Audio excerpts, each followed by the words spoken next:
has popped up in a recent court filing that is now raising more questions about President Donald Trump's 2016 campaign. The cash went from a pro-Trump political group to the bank account of Manafort's attorney. An extensive CNBC expose found that a firm called Multimedia Services Corporation, led by longtime Manafort associate Tony Fabrizio, who also served as the chief pollster on the campaign.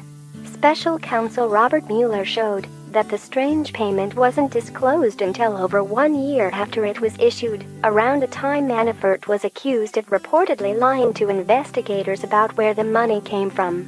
The path taken by this $125,000 also highlights the way positions across the Trump political landscape, CNBC wrote Sunday. Super PACs are allowed to raise and spend millions of nearly unregulated cash with little disclosure on where it came from. While these so-called dark money groups aren't allowed to coordinate with campaigns, there are few details on what exactly coordination means. In this world, Manafort's longtime associates could hold key positions and oversee the raising and spending of huge sums of money. Often one of these positions was leading a pro-Trump super PAC that Manafort helped to establish in June 2016 called Rebuilding America Now. Manafort hired Connecticut-based lobbyist Lawrence "Lori" Gay to run his pro-Trump super PAC Rebuilding America Now. In the final 6 months, the PAC raised $24 million. Once Manafort fell under investigations in the summer of 2017, Manafort began to arrange the $125,000 check be sent to his attorneys. Gay didn't give the money from the PAC, however. He asked a donor to write the check directly to Manafort's lawyers.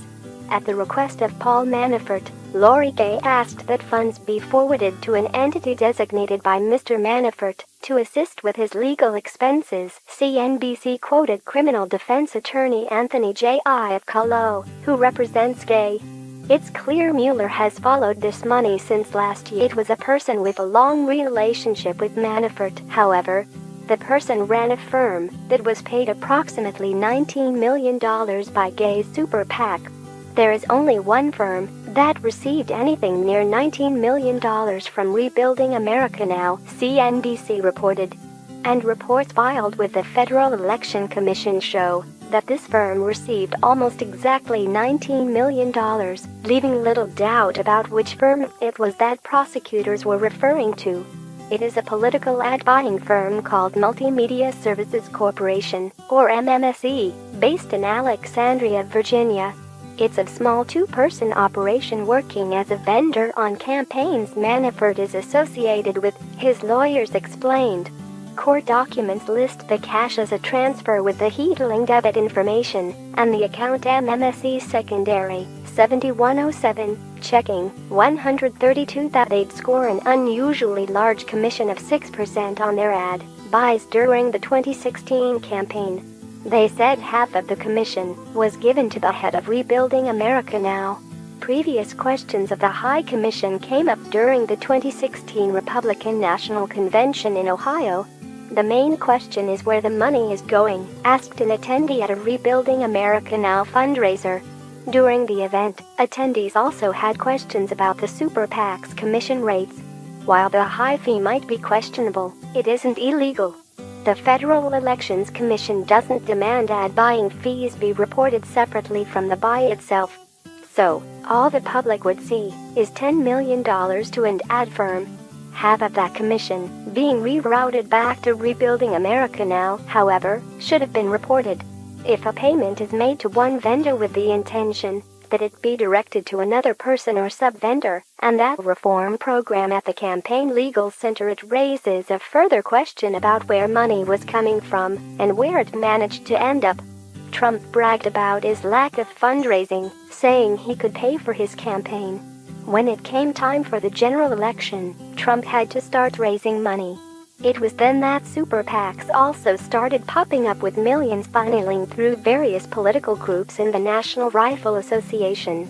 Then there's the issue of unusual reimbursements.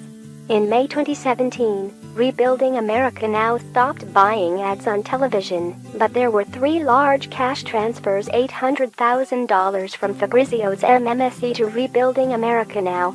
It isn't unusual for ad buy firms to reimburse groups with whatever money isn't. 1980s, Gay worked with Manafort and Stone at their lobbying firm, Black, Stone, Manafort. Gay is also reportedly the godfather to one of Manafort's daughters. During the 2016 campaign, Gay touted his personal and professional relationship with Manafort as one of the major assets Rebuilding America now had that other pro-Trump super PACs did not. The advantage that we bring, without compromising any of the boundaries, is we know how Manafort thinks. I've done over 40 campaigns with Paul, Gay told Politico in the summer of 2016. For Gay, his relationship with Manafort would also prove to be extremely lucrative. Between June 2016 and June 2018, Gay collected just over $1 million in consulting fees from Rebuilding America Now. More than three-quarters of that, a total of $775,000, was paid to Gay after 2016, and after Rebuilding America Now had shed staff and stopped running TV ads for Trump. During that same two-year period, Gay collected another $254,000 in travel reimbursements from the super PAC. Again, the majority of this money, $149,164.03, came after 2016 was over.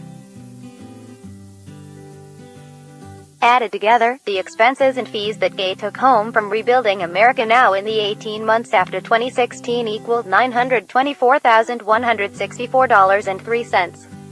This is very close to the combined total of $925,000 that was paid to the super PAC and Manafort's lawyers, $800,000 to the PAC plus $125,000 to Manafort's lawyers by Fabrizio's firm, MMSC, in May and June 2017.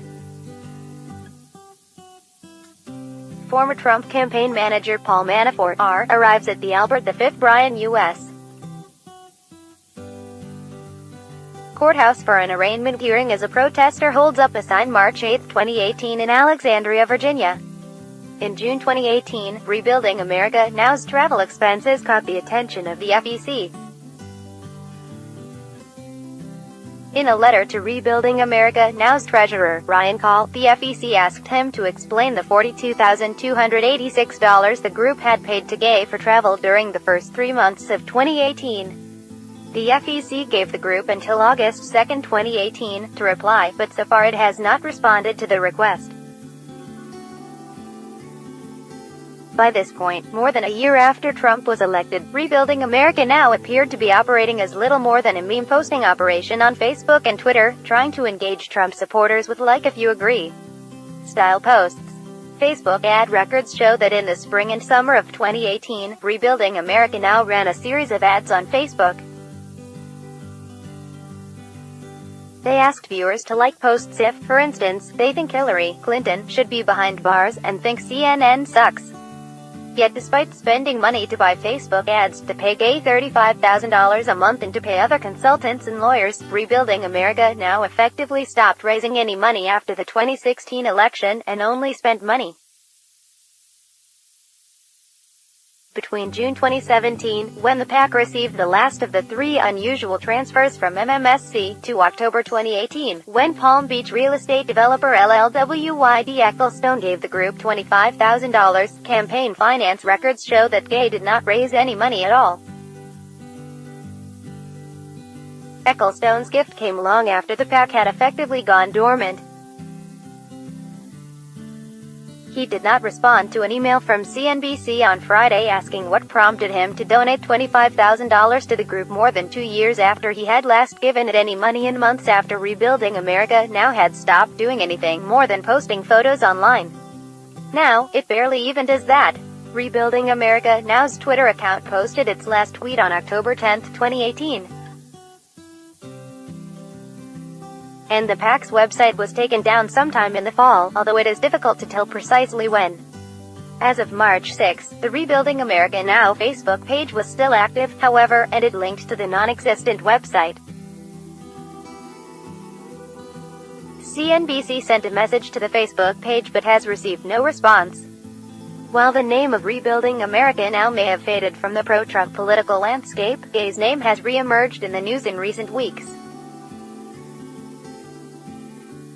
This time it is in connection with a different pro-Trump entity that is currently under investigation, Trump's Presidential Inaugural Committee, or PIC. Bloomberg News recently identified Gay as having been in charge of the ticketing operation for Trump's inaugural events. This appeared to be the first time Gay had been identified by name as having had an official role in Trump's inauguration. President Donald Trump and First Lady Melania Trump danced at the Freedom Ball on January 20, 2017 in Washington, D.C. They didn't have any known experience managing invitations, according to 3 people familiar with his role, Bloomberg reported. Prosecutors in both New York and New Jersey have reportedly opened preliminary investigations into Trump's inaugural committee, including whether foreign nationals who attended inaugural events made prohibited donations to the committee by using strawman donors to hide their participation. Gay was not the only member of Manafort's inner circle working on core elements of Trump's inauguration.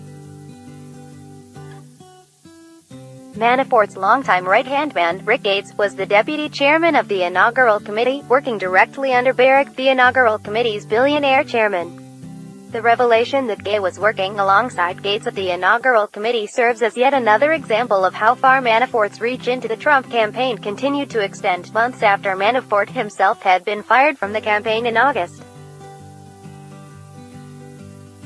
Gates was indicted in late 2017 along with Manafort, and charged with failing to disclose foreign lobbying and tax evasion.